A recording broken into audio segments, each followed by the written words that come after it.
तर मग नमस्कार मंडळी, गणपती बाप्पा मोरया. तर होय, आजचा आपला अक्षर गणेश आहे एका कपलचा, अक्षत दादा व गौरीताई यांचा.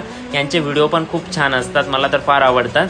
तर आपला कपलचा अक्षर गणेश कसा झाला हे कमेंटमध्ये नक्की सांगा. व तुम्हालाही तुमच्या कपलचा किंवा तुमच्या बाळाचा किंवा तुमच्या नावाचा सुंदर असा अक्षर गणेश बनवून पाहिजे असेल किंवा कोणाला लग्नात साखरपुड्याला भेट म्हणून द्यायचा असेल तर तुमच्या नावाची किंवा कपलच्या नावाची कमेंट नक्की करा. गणनायकाय गणदैवताय गणाध्यक्षाय धीमहि गुणशरीराय गुणमण्डिताय गुणेशानाय धीमहि गुणातीताय गुणाधीशाय गुणप्रविष्टाय धीमहि एकदन्ताय वक्रतुण्डाय गौरीतनयाय धीमहि गजेशानाय भालचन्द्राय श्रीगणेशाय धीमहि